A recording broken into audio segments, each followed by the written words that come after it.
I am Joshua.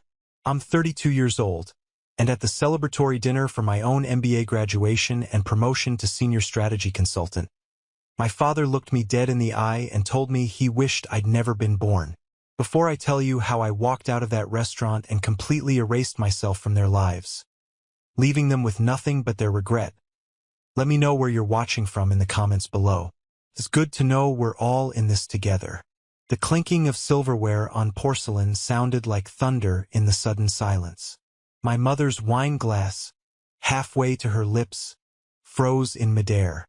Across the table, my mentor and boss, Lincoln, who had just been praising my final thesis and my work ethic, looked like he'd swallowed a wasp.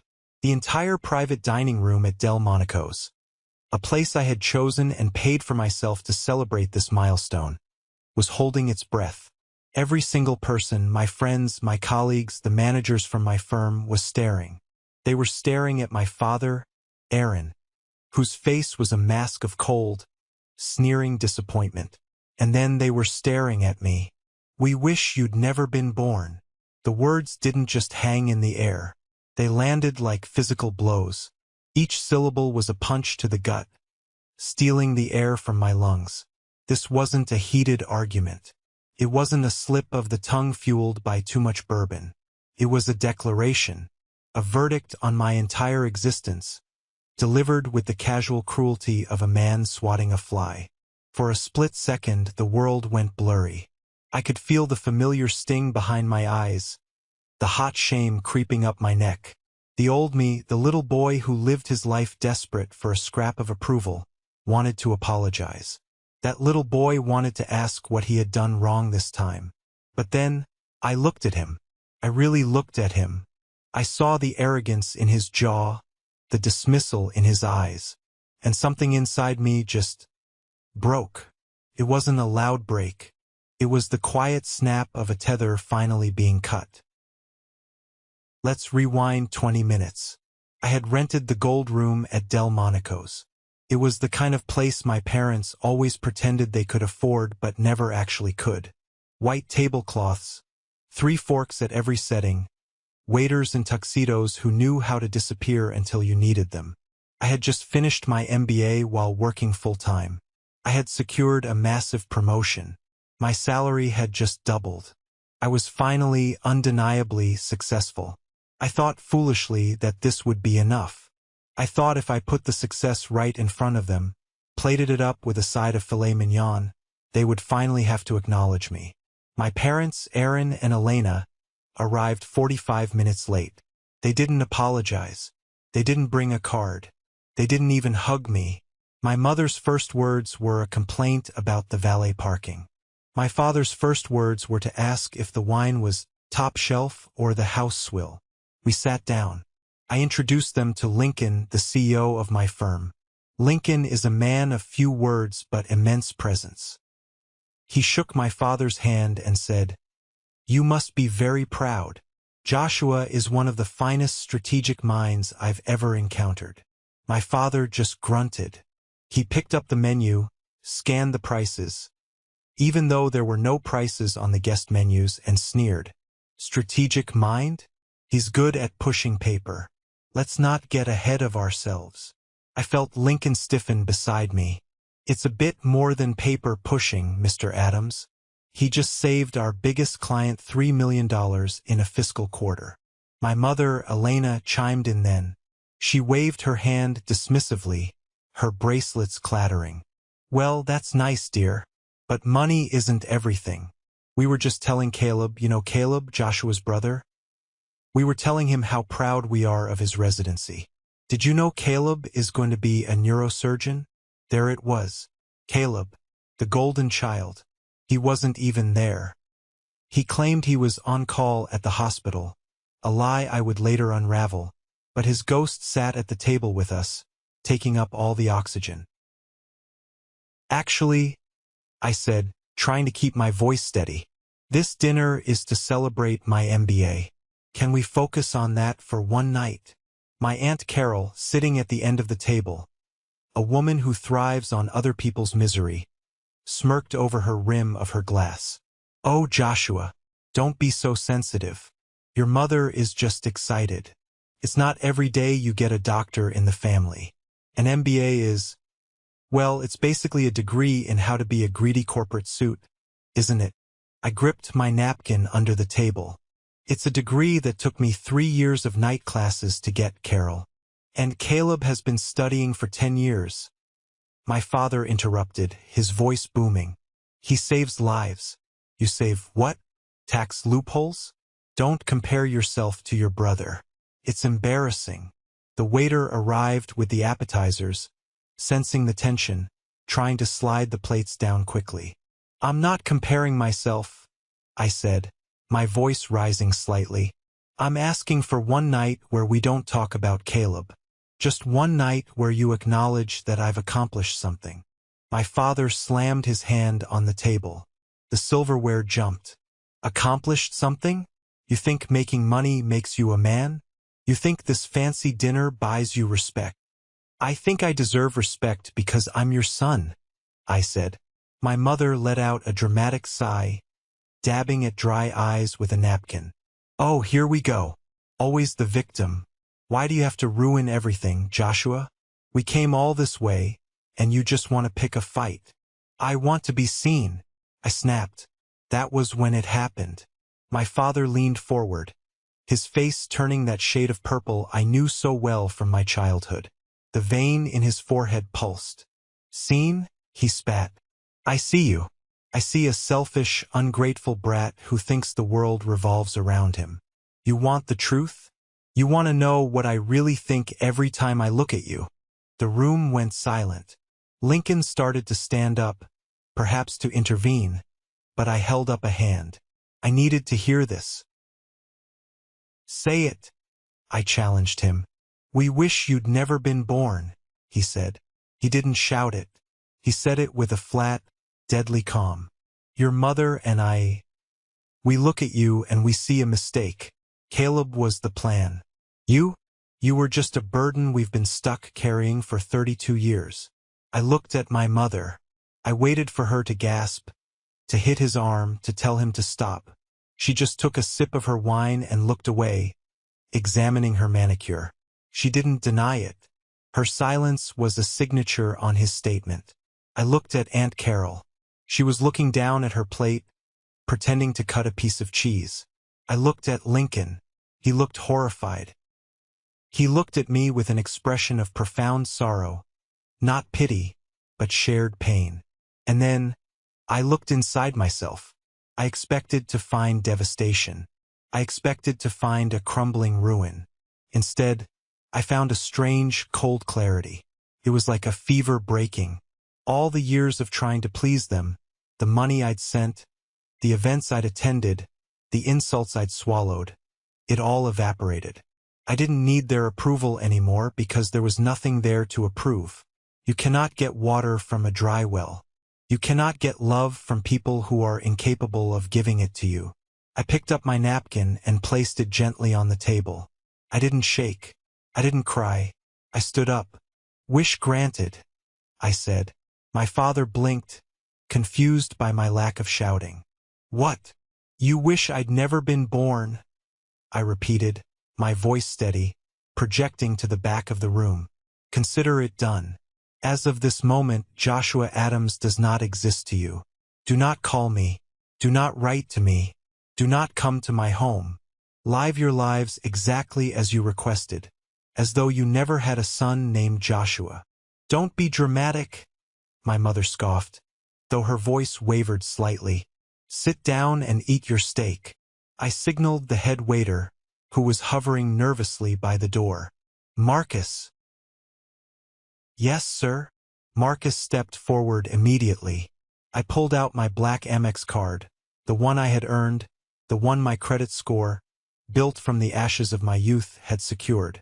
Please put the entire bill for the room, the alcohol, and the service on this card. Add a 30% tip for your staff for dealing with this. I handed him the card. Then I turned to Lincoln. I'm sorry to cut the evening short, Lincoln, but I think I need some fresh air.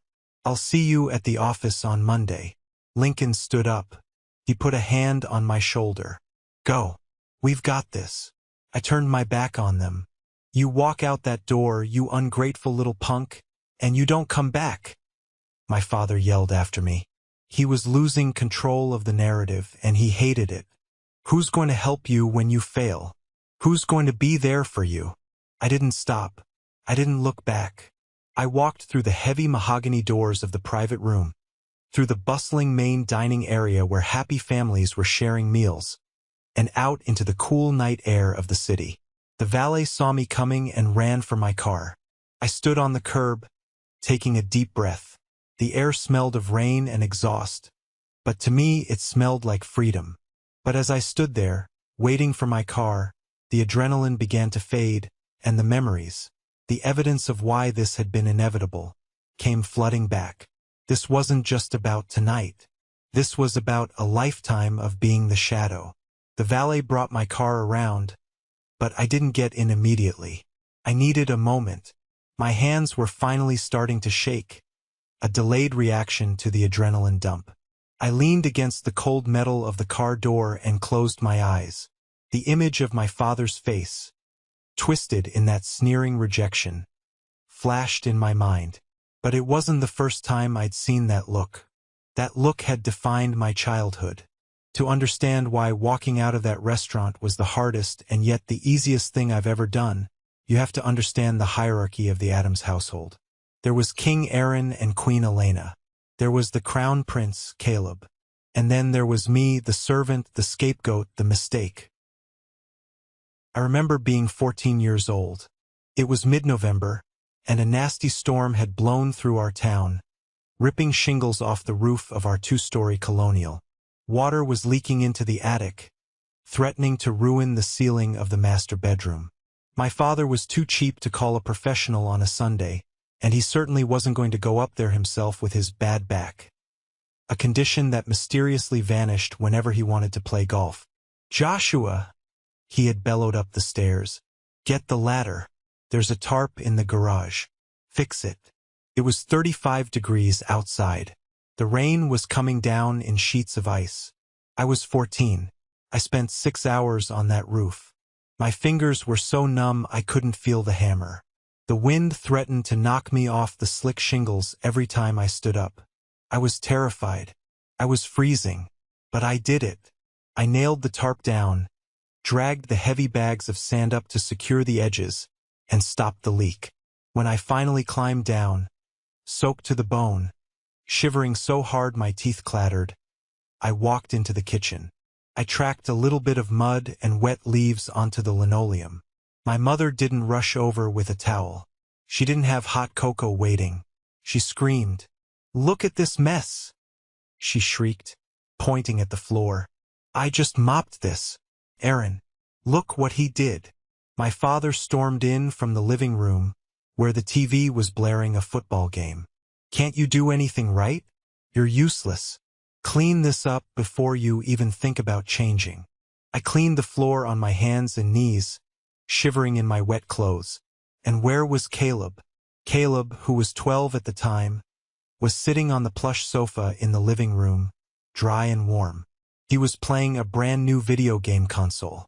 "Dad got it for me?" Caleb had smirked when he saw me looking. "Because I got a B+ on my science project." A B+. I had straight A's. I had just saved their roof. I got hypothermia and a scolding. Caleb got a B+ and a console. That was the dynamic. But nothing illustrated it quite as clearly as the cars. When I turned 16, I needed a car to get to my after-school job washing dishes at a diner.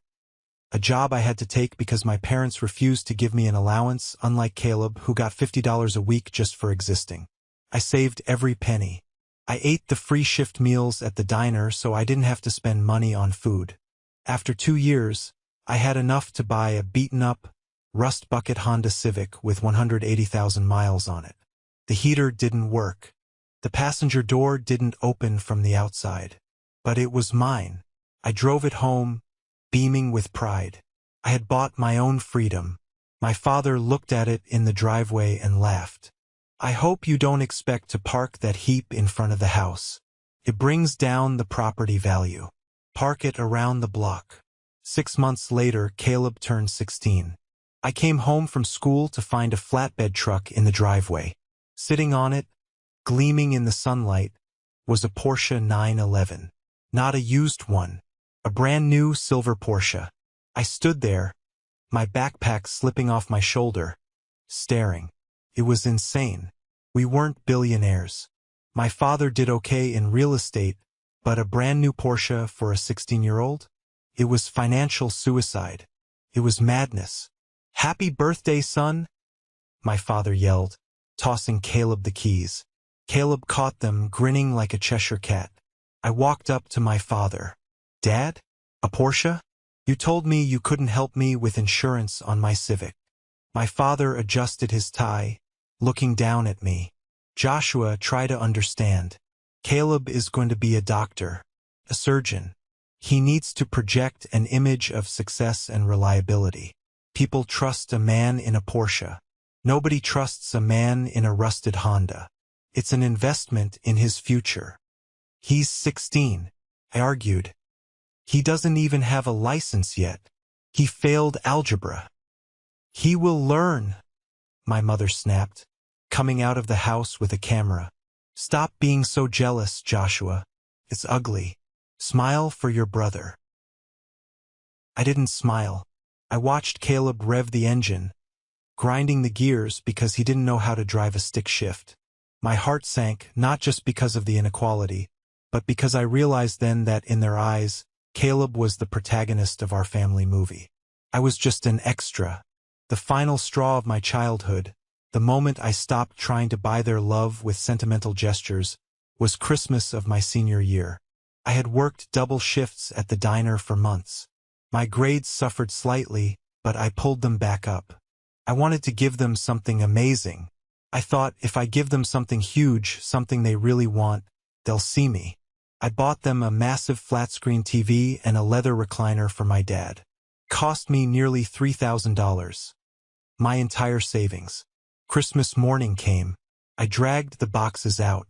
"Merry Christmas," I said, my heart pounding. My father tore open the box. He looked at the TV. "It's the 50-inch? The 60-inch has better refresh rates, Joshua. But thanks, I guess. We can put it in the guest room." My mother looked at the recliner. "It's a bit bulky, isn't it? It doesn't really match the drapes."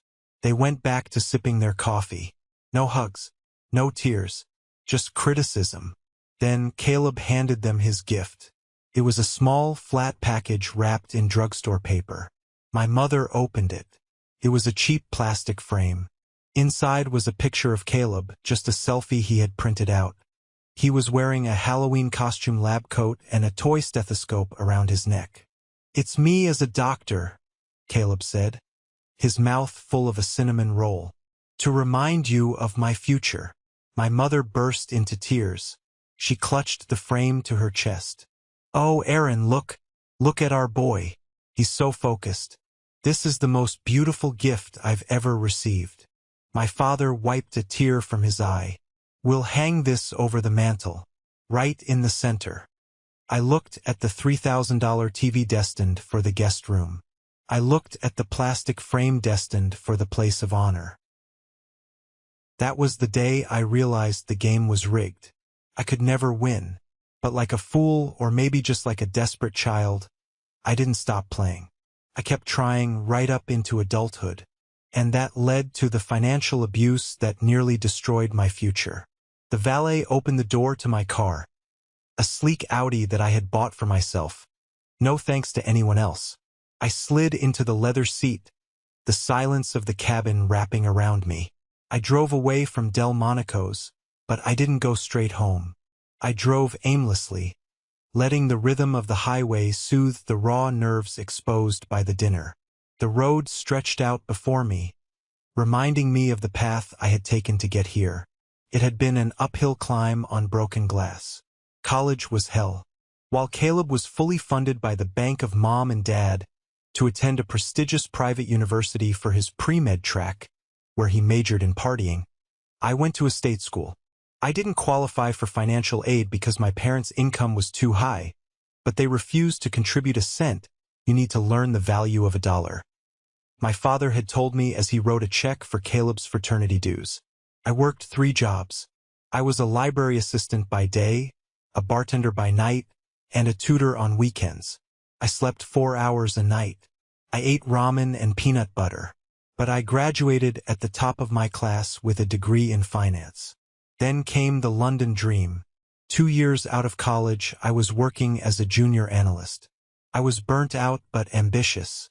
I found a master's program in London, a dual degree that would skyrocket my career. I had saved up $40,000. It was my escape fund. It was my ticket to a life where I wasn't just Caleb's brother. I was 2 weeks away from booking my flight when the phone rang. It was my mother. She was sobbing so hard I could barely understand her. "Joshua, you have to help us. It's over. We're going to lose everything." My stomach dropped. "Mom? What's going on? Is Dad okay?" "It's the business," she wailed. "The market crashed. The bank is calling the loan on the house. They're going to foreclose, Joshua. We'll be on the street." I felt a cold dread. The house I fixed the roof on. The house where I was invisible but still. It was my home. "How much?" I asked, my hand gripping the phone. "40,000, she whispered. "We need 40,000 to stop the foreclosure. We just need to bridge the gap until Aaron closes this big deal next month. Please, Joshua. Family comes first. We can't lose the house over this." 40,000. Exactly what I had saved. "Mom, that's my grad school money. That's my London money." "Joshua." Her voice turned sharp instantly. "Are you really going to be that selfish? You'd let your parents sleep in a shelter so you can go gallivanting around Europe? After everything we've done for you? Everything you've done?" I wanted to scream, but the programming ran deep. The guilt button was installed firmly in my psyche. Family comes first. "If I give you this money," I said, my voice trembling, "I can't go. I have to decline the acceptance." "There will be other schools," she said, her voice softening now that she sensed victory. "But you only have one family. Please, son, be the hero." I closed my eyes. I saw my dream of London dissolving. I saw myself stuck in my cubicle for another 5 years. "Okay," I said. "I'll wire it tomorrow." I sent the money. I declined the London offer. I stayed. A month later, I went home for a weekend to check on them. I expected to find them scrimping and saving, recovering from the near bankruptcy. Instead, the driveway was paved. The house had been repainted, and parked in the garage next to my father's BMW was the Porsche. But it had new rims, custom rims. "I thought you were broke," I said to my father over dinner. "I thought you were losing the house." "We recovered," he said vaguely, chewing on a steak. "The deal came through." "So, can I get my money back? For school?" He laughed. "Don't be gauche, Joshua. That money went into the equity of the house. It's an investment. Besides, we had to help Caleb. Med school applications are expensive. Tutors, prep courses. It adds up." I felt a sick feeling in my stomach. "You used my money for Caleb? It all goes into the same pot," my mother said breezily. "Don't be petty." I swallowed my rage. I went back to work. I worked harder. I got into the MBA program locally. I told myself it was fine, but the doubt had been planted. It grew into a thorny vine when I saw the Instagram post. It was about 6 months before the graduation dinner. I was scrolling through social media, and I saw a post from one of Caleb's friends, a guy named Skeeter. The photo was geotagged in Las Vegas. It showed Caleb, looking disheveled and wild-eyed, standing next to a roulette table. He was holding a stack of chips. In the background, through the casino doors, you could see the valet stand. And there, unmistakable in its silver arrogance, was the Porsche. The caption read, "Doc Caleb betting it all on black. #MedSchoolLife, #VegasBaby, #Rolling High." I zoomed in on the photo. The date was from 3 days ago. Caleb was supposed to be in finals week at his university. I called my mother. "Mom, is Caleb in Vegas?" "Don't be ridiculous," she snapped. "He's in the library studying. I just spoke to him. He's so stressed, poor thing. We sent him another $5,000 for lab fees." "Lab fees?" I asked. "Mom, I think—" "Stop trying to sabotage your brother," she yelled. "You're just jealous because he's going to be a doctor and you're just— whatever it is you do." I hung up, but I took a screenshot of the photo. That was the seed of the twist. That was the moment I started to suspect that the golden child was actually fool's gold. But I didn't have the proof. Not yet. I put my head down. I finished my MBA. I got the promotion. I planned the dinner at Delmonico's. I thought, okay, this is it. One last try. If they reject me now, I'm done. And they did. They rejected me in the most brutal way possible. Wish granted. I pulled my car into the parking garage of my apartment building. I turned off the engine. The silence was heavy, but it wasn't lonely. It was the silence of a slate being wiped clean. I took out my phone. I had 7 missed calls from my mother, 2 from my father, 1 text from Aunt Carol saying, "You are a disgrace." I went to my contacts. I selected Mom, block caller. I selected Dad, block caller. I selected Caleb, block caller.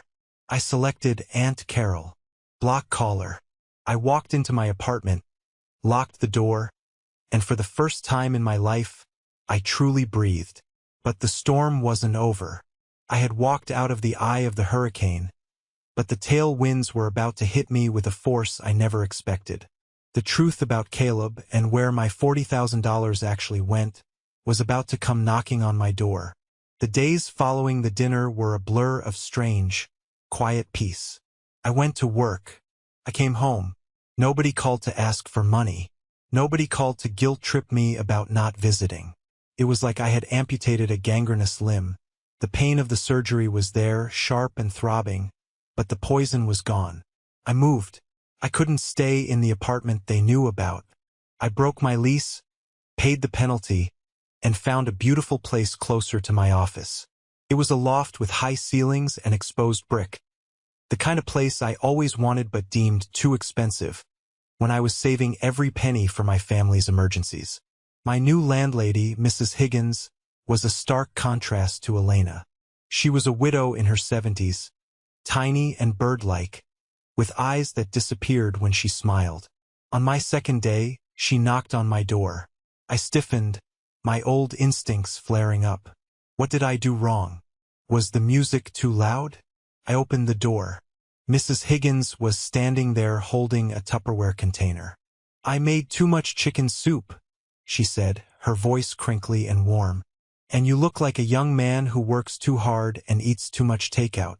It's got extra dumplings." I stared at the soup. My mother had never cooked for me unless it was a holiday and guests were watching. "Thank you," I stammered. "You didn't have to." "Nonsense." She patted my arm. "Welcome home, Joshua." I took the soup, closed the door, and sat on the floor of my unpacking-filled living room. I took a bite. It was hot, salty, and tasted like care. I wept. I sat there on the floor and cried over chicken soup because it highlighted everything I had never had. But the universe wasn't done with me yet. The silence I had imposed was about to be broken, not by my parents, but by the one person who held the key to their destruction. Sophia. Sophia was my best friend from high school. We had drifted apart over the years, mostly because she had briefly dated Caleb a few years back, and it made things awkward. I had always harbored a crush on her. She was smart, fierce, and saw through people's nonsense. But Caleb, in typical golden child fashion, had claimed her first. I hadn't spoken to her in 2 years. My phone buzzed. It was a text from Sophia. "I heard about the dinner. Are you okay? We need to talk. It's about Caleb. It's important." My heart hammered against my ribs. It's about Caleb. I met her at a coffee shop downtown. Sophia looked tired. She was twisting a paper napkin into shreds. "Hey," I said, sitting down. "What's going on? Did my parents send you?" "No," she said quickly. "God, no. I blocked them ages ago." She looked up at me, her brown eyes serious. "Joshua, I've been holding on to something because I was afraid of hurting you, and I was afraid of your dad. But after what I heard he said to you, you need to know." She pulled a thick manila envelope out of her bag and slid it across the table. "What is this?" I asked. "Open it." I opened the clasp. Inside were printouts, emails, bank transfer receipts, and a letter from the dean of the university medical school. I picked up the letter first. It was dated 3 years ago. "Dear Mr. Caleb Adams, due to academic failure and repeated violations of the Student Conduct Code regarding illicit substances, you are hereby expelled from the pre-medical program effective immediately." I read it twice. 3 years ago? But he's in residency. Mom said he's in residency. "He's not," Sophia said, her voice hard. "He never even finished his first year. He's been lying to them. Or maybe they know and they're lying to everyone else. I don't know." I flipped to the next page. It was a screenshot of a text conversation between Caleb and Sophia from 2 years ago. "Caleb, Soph, please. I need 5K. The guys are gonna break my legs. Dad won't send more until next week." Sophia, "Caleb, stop. You have a gambling problem. Tell your parents." Caleb, "If you tell them, I'll kill myself. I swear. Just lend me the money." "Gambling," I whispered. The image of the casino in Vegas flashed in my mind. "It's bad, Josh," Sophia said. "He's addicted to online poker and sports betting. That Porsche? He pawned the title to a loan shark 6 months ago. He's driving a rental car that looks like it when he visits home."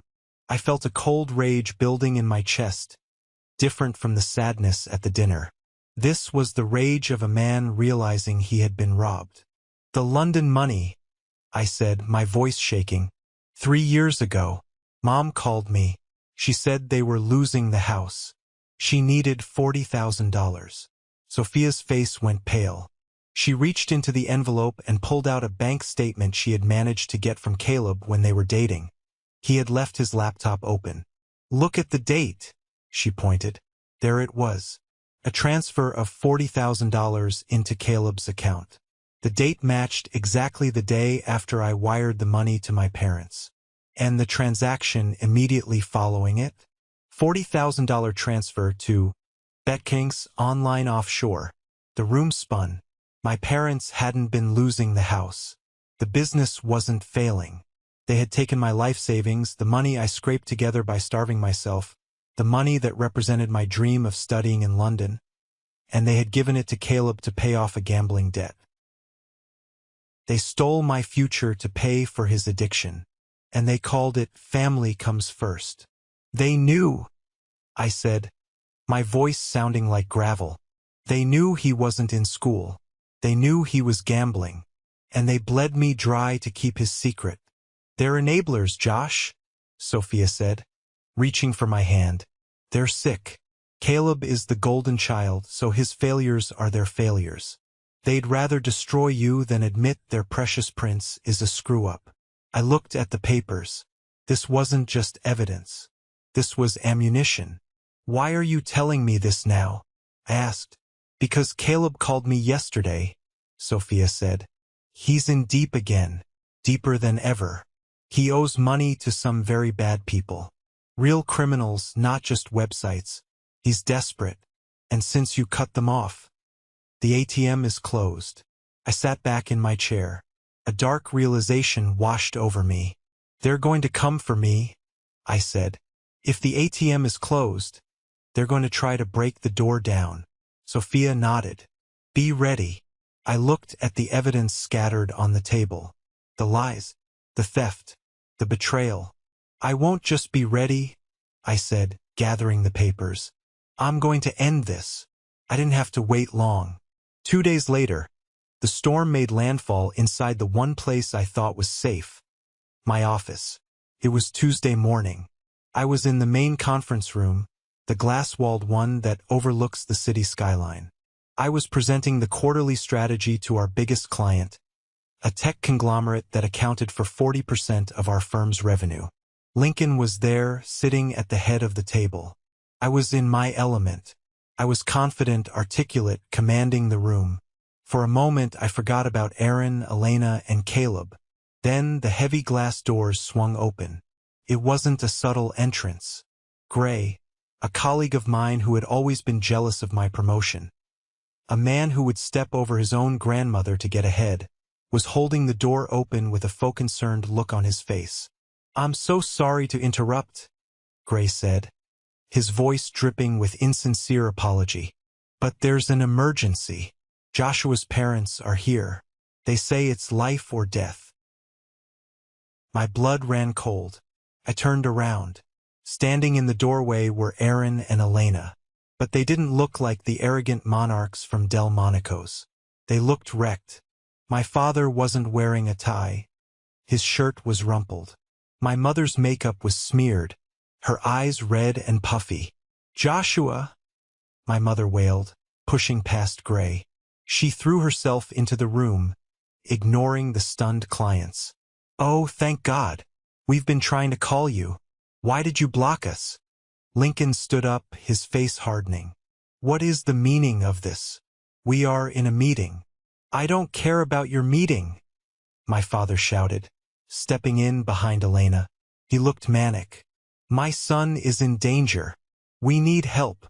I stood frozen at the front of the room, the laser pointer still in my hand. I saw the clients exchanging uncomfortable glances. This was a disaster. This was exactly what Gray wanted, to humiliate me, to show that I was unstable, dragging drama into the workplace. "Dad, Mom," I said, my voice dangerously low. "Get out. Now." "We can't." Elena sobbed, grabbing my arm. I flinched away from her touch. "It's Caleb. They have him, Joshua. The men. They said if we don't pay by noon, they're going to break his hands." "His surgeon's hands." "He's a surgeon," my father bellowed at the room, trying to salvage some status even in his desperation. "My son is a neurosurgeon and he's being targeted. We need $50,000. Right now. You have to give it to us, Joshua." "I don't have $50,000, I said coldly. "Yes, you do," my father yelled. "You just got this big promotion. You have that bonus. Give it to me. It's your brother's life." "Mr. Adams," Lincoln stepped forward, his voice like ice. "I'm going to have to ask you to leave. Security is on the way." "I'm not leaving until I get the check." Aaron slammed his hand on the conference table, right next to the client's coffee. "You selfish bastard," he spat at me. "You'd let your brother be crippled? After all we did for you." I looked at them. I saw the panic in their eyes. It was real. They were terrified. But they weren't terrified for me. They were terrified for their idol. And they were still lying. Still clinging to the neurosurgeon myth even as the loan shark circled. I looked at Gray, who was smirking in the corner. I looked at the clients, who looked horrified. I had two choices. I could let security drag them out, leaving a cloud of suspicion and embarrassment over my career. Or I could finish it. Right here. Right now. I walked over to my laptop, which was still connected to the giant projector screen. "You say Caleb is a surgeon?" I asked, my voice amplifying through the conference room speakers. "You know he is," my mother shrieked. "Stop playing games. And you say he needs money for... what was it? Ransom?" "Yes. He was kidnapped," my father lied. Clumsy, desperate lie. "No," I said. "He wasn't." I minimized my presentation. I opened the file Sophia had given me. I had scanned everything. "Joshua, what are you doing?" Lincoln asked warningly. "Cleaning the slate," I said. I clicked the first image. Bam. The projector screen filled with the expulsion letter from the university. Expelled. Academic failure. Drug possession. The room gasped. My father froze. His mouth opened, but no sound came out. Caleb hasn't been a medical student for 3 years, I said, my voice steady. He was kicked out freshman year. I clicked the next image. The screenshot of the text messages. I need $5K. Gambling. I'll kill myself. He's not a surgeon, I continued, looking directly at my father. He's a gambling addict. He doesn't have surgeon's hands. He has hands that throw dice. Turn it off, my mother screamed, lunging for the laptop. I blocked her with my body. I clicked the final image. The bank statement. The date of the foreclosure scare. My $40,000 transfer in. The $40,000 transfer out to Betcrinks. And this, I said, pointing to the screen. This is the money I saved for my master's degree in London. The money you told me was to save our family home. You stole it.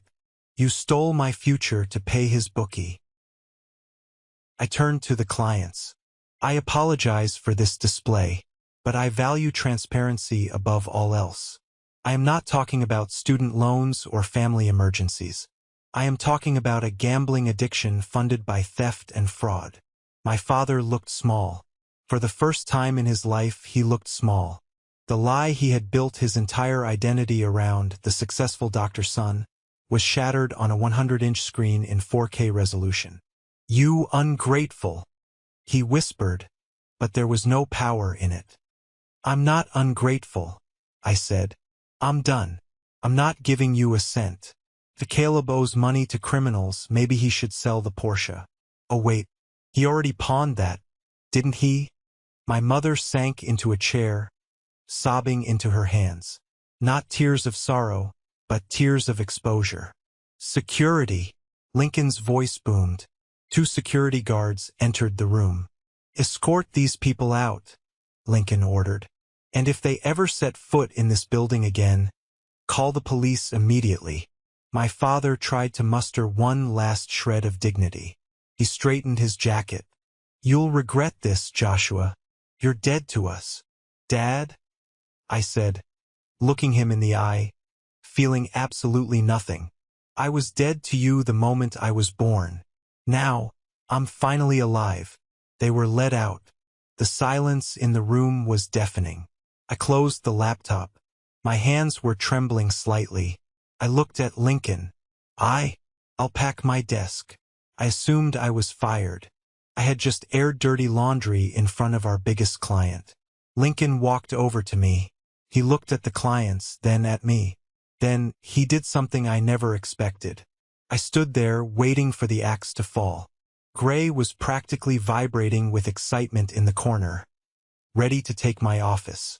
Lincoln turned to the clients, Mr. Henderson and his team. Gentlemen, Lincoln said, his voice calm and authoritative. I apologize for the interruption.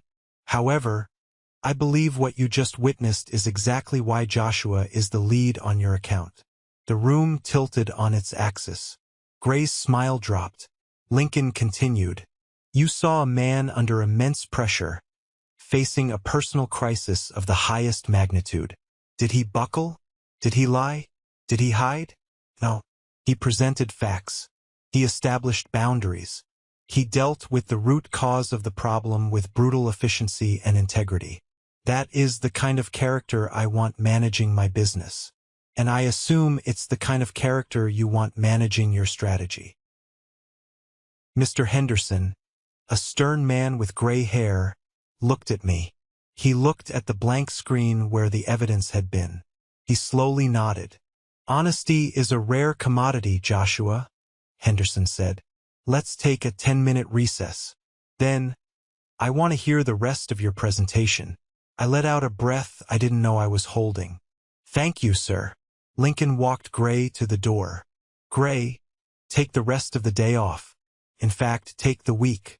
We need to discuss your judgment in allowing unauthorized visitors into a secure meeting. Gray slunk away. When the meeting finished, successfully, Lincoln called me into his office. "I knew," he said quietly, pouring 2 glasses of scotch. "You knew what?" I asked, sinking into the chair. "I ran a background check on you when I hired you. Standard procedure. I saw the lack of family support. I saw the credit history struggle in your early 20s. I suspected you were carrying a heavy load. But I didn't know it was that heavy." He slid a glass toward me. "You did good, son." Son. The word hit me hard. My own father had used that word like a weapon. Lincoln used it like a shield. "They're going to be waiting outside," I said. "They won't leave." "I know," Lincoln said. "Do you want me to have them removed from the sidewalk?" "No," I said, standing up. "I need to do this myself." I walked out of the building. Sure enough, they were there. Aaron and Elena, standing on the sidewalk, looking like displaced royalty. Passers-by were giving them a wide berth. When they saw me, they rushed forward. "Joshua," my mother cried. "Please, you made your point. We're sorry. We're so sorry. But they really are going to hurt Caleb. We have nowhere else to go. We sold the jewelry. We maxed the cards." My father looked defeated. "Just help us this one last time. We'll pay you back. I swear." I looked at them.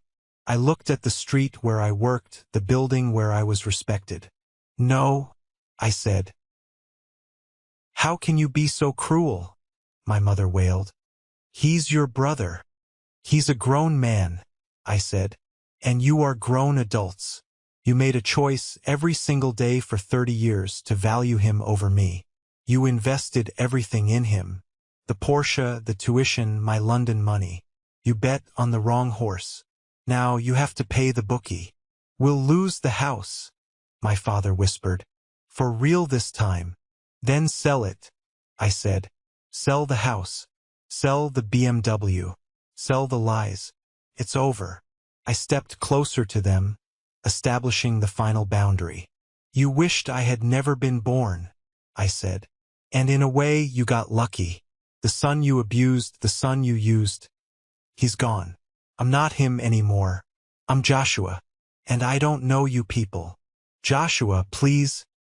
If you contact me again," I said, "I will file harassment charges. I have the evidence. I have the means. And unlike you, I have nothing to hide."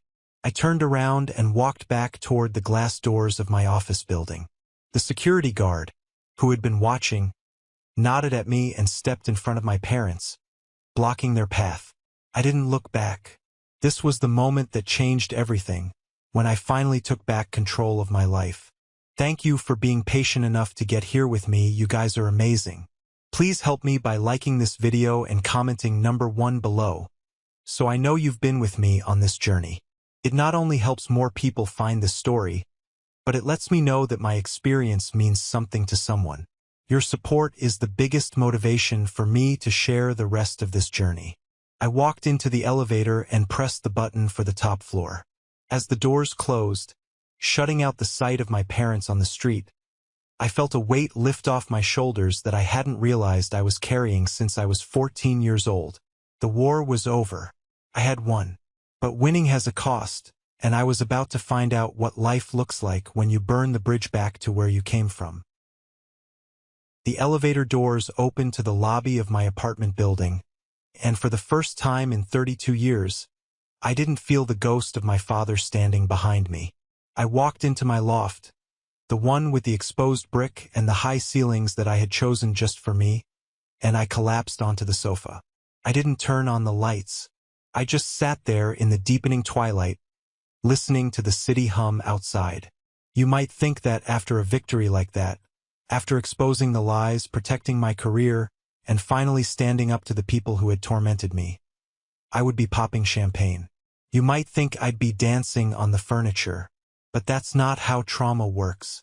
When you finally put down a heavy weight you've been carrying your entire life, you don't float. You ache. Your muscles spasm because they've been tense for so long they've forgotten how to relax. I felt an overwhelming exhaustion, a bone-deep tiredness that sleep couldn't fix. It was the crash after the adrenaline. It was the realization that I was now, officially and irrevocably, an orphan. Not by death but by choice.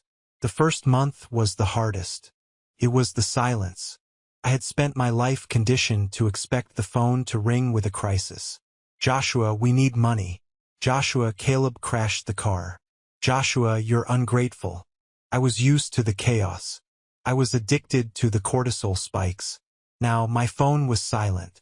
I had blocked them, yes, but the phantom ringing haunted me. I would wake up at 3 a.m., heart pounding, reaching for my phone to fix a problem that didn't exist. But slowly, the silence transformed. It stopped being empty and started being peaceful. Mrs. Higgins, my landlady, became a strange anchor for me. She didn't pry. She just seemed to know when I was having a bad day. I'd come home to find a fresh loaf of banana bread hanging on my doorknob. Or she'd accidentally buy too many newspapers and leave one for me. It was these small, non-transactional acts of kindness that started to rewire my brain. I realized that love wasn't something you had to buy with a $40,000 check. It was just there. And then there was Sophia. We didn't jump into a relationship immediately.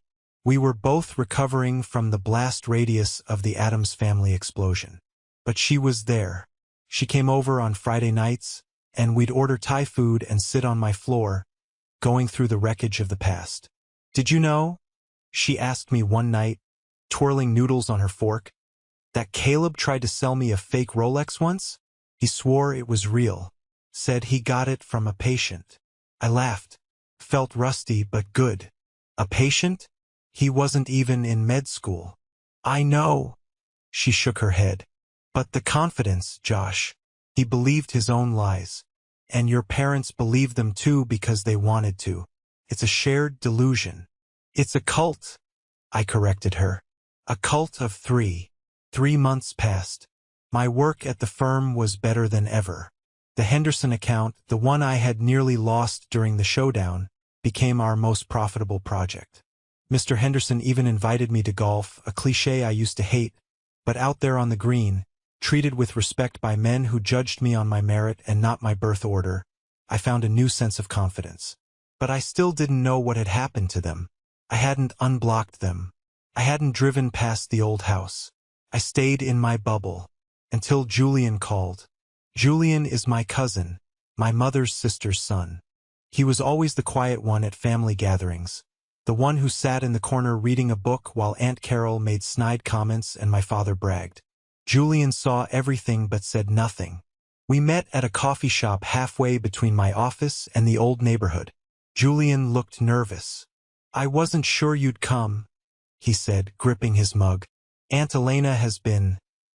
Well, she's been telling everyone you had a mental breakdown, that you're on drugs. That's why you attacked them at the office. I stirred my black coffee, watching the steam rise. Of course she is. The narrative has to be preserved. If I'm not crazy, then they're monsters. And they can't be monsters. Well, Julian sighed. Nobody believes her. Not really. The rumors about Caleb, they're out, Josh. What happened? I asked. I told myself I didn't care, but I leaned in. The house is gone, Julian said. The words hit me with a thud. The house, the roof I fixed, the driveway I wasn't allowed to park in. Foreclosed. Sold.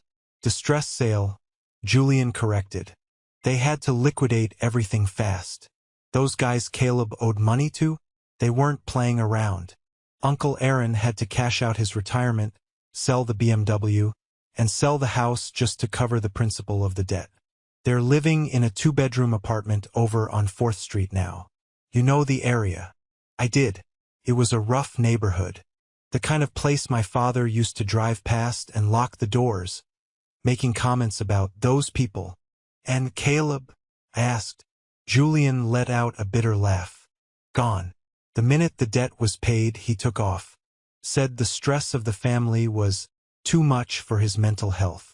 He's in Florida, I think, trying to become a crypto influencer or some nonsense. He left them, Josh, after they bankrupted themselves for him. He left them in that apartment and didn't look back. I looked out the window. It was poetic justice, savage and precise. They had sacrificed their responsible son to save their golden son. And the golden son had looted the kingdom and fled. They look old, Josh, Julian added softly. Aunt Elena, she looks 10 years older. She cries a lot. She keeps waiting for Caleb to call. She'll be waiting a long time, I said, finishing my coffee. Do you want their address? Julian slid a piece of paper across the table. I looked at the folded napkin, a specific sequence of numbers and letters that represented their new reality. I reached out, took the napkin, and walked over to the trash can in the corner. I dropped it in. No, I said. I really don't. The seasons changed. Summer turned into autumn. The leaves in the city parks turned gold and crimson, reminding me of the Thanksgiving holidays of my youth. Thanksgiving had always been a performance in the Addams household. My mother would spend 3 days cooking a perfect turkey that was dry as sawdust. My father would force us to go around the table and say what we were thankful for, but he would critique our answers. Caleb would always be thankful for his gifts, and my parents would beam. I would be thankful for survival, though I never said it out loud. This year, Thanksgiving was going to be different. I decided to host, not a formal dinner, a friendsgiving. I invited Sophia. I invited Lincoln, who it turned out was going through a messy divorce and had nowhere to go. I invited Mrs. Higgins, who had no family left. I invited Julian. I spent the day cooking. I made a turkey, but I brined it the way I wanted. I made stuffing with sausage and apples. I made spicy cranberry sauce. The apartment smelled like sage and butter, not stress and hairspray. Guests started arriving at 4 p.m. Lincoln brought a bottle of whiskey that cost more than my first car. Mrs. Higgins brought a green bean casserole that was 90% cheese and fried onions, and it was delicious. Sophia brought wine and a smile that lit up the room. We sat around my dining table, a table made of reclaimed wood that I had picked out myself. There were no assigned seats. There was no dress code. To Joshua, Lincoln raised his glass. For finding his way. To the chef. Sophia cheered. We ate. We laughed. Lincoln told funny stories about corporate disasters. Mrs. Higgins told us about her wild youth in the 70s. Julian actually spoke, making jokes that had us doubling over. Nobody asked about my salary. Nobody compared me to a neurosurgeon. Nobody told me I was chewing too loud. I looked around the table, bathed in the warm glow of candlelight, and I felt a lump in my throat. But it wasn't the lump of anxiety I used to feel. It was gratitude. This was it. This was what they call a chosen family. These people didn't share my DNA. They didn't have to love me. They chose to. And that made the bond stronger than blood ever could. Then my phone buzzed. I had left it on the counter, face up. The screen lit up. Blocked number. My stomach tightened. I knew. I just knew. It was 7 p.m. on Thanksgiving. The time my mother always made the family calls.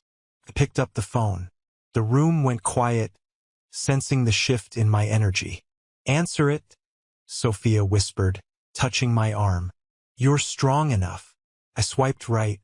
Hello, Joshua. It was my mother. Her voice sounded thin, frail. The imperious tone was gone, replaced by a tremulous waver. Joshua, is that you? It's me, I said, leaning against the kitchen counter. Oh, thank God. We didn't think you'd answer. We tried your old number, but it didn't work. We got this one from Aunt Carol. Of course. Aunt Carol, the family spy network. What do you want, Elena? I didn't call her mom. Couldn't. There was a pause. I could hear shuffling in the background.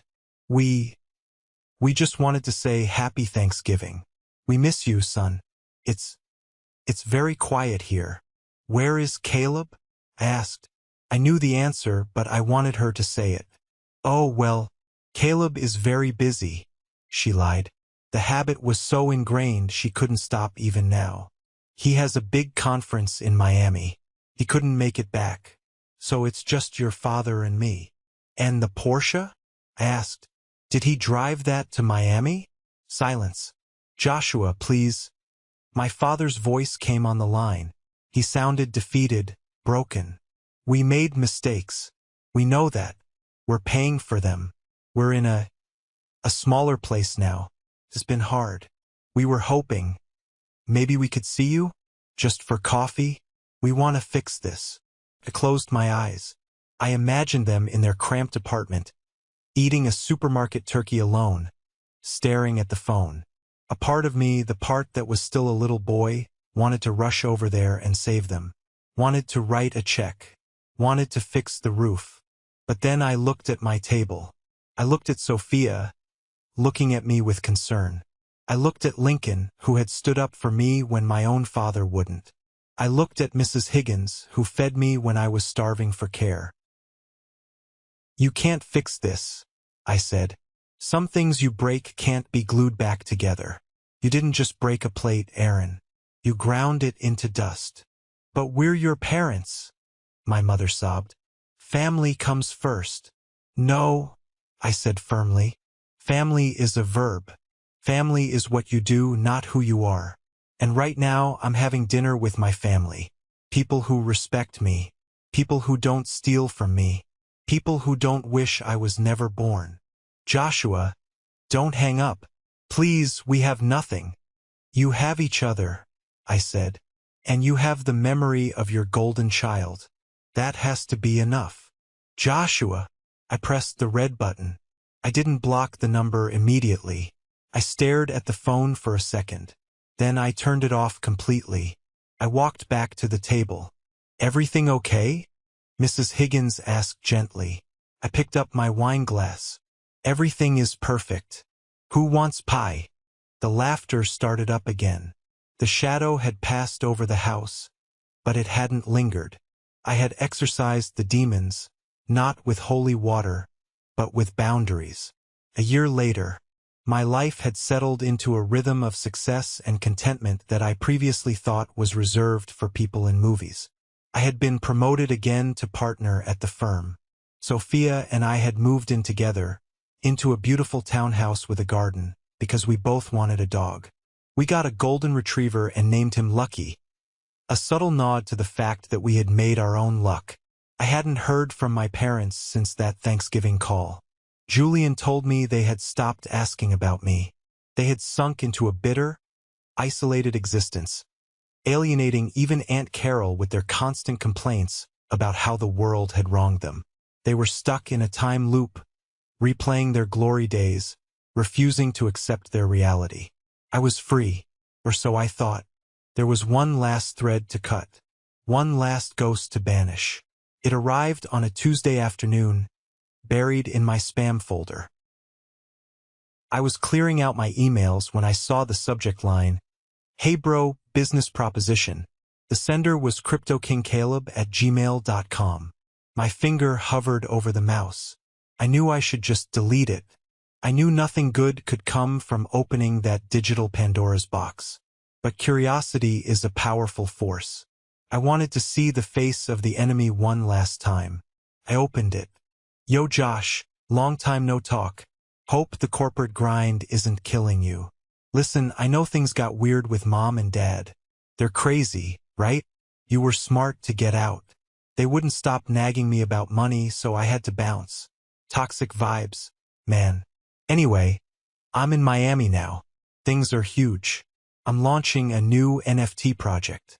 It's going to be the next Bitcoin. I've got some investors lined up, but I need a bridge loan to cover the marketing launch. I need about $20,000. I know you have it, and honestly, you owe me. Think about it. If I hadn't been the screw-up, you wouldn't have been so motivated to succeed, right? I basically made you who you are. So, cut me a check, and I'll let you in on the ground floor. 10x returns, guaranteed. Don't be a stranger. Dr. C, he signed it Dr. C. I stared at the screen. I read it again. The audacity was breathtaking. It was almost impressive in its delusion. He took no responsibility. He blamed our parents, the people who had destroyed their lives for him, calling them toxic. He framed his abuse of me as a motivation service he provided. And he was asking for money, again. And he still called himself doctor. I felt a bubble of laughter rising in my chest. It wasn't bitter laughter.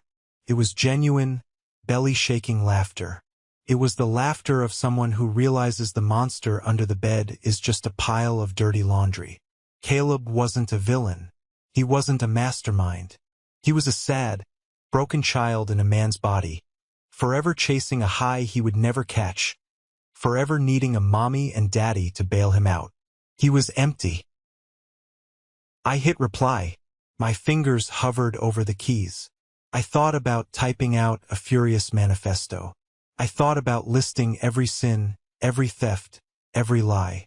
I thought about telling him exactly how pathetic he was. But then I stopped. Why?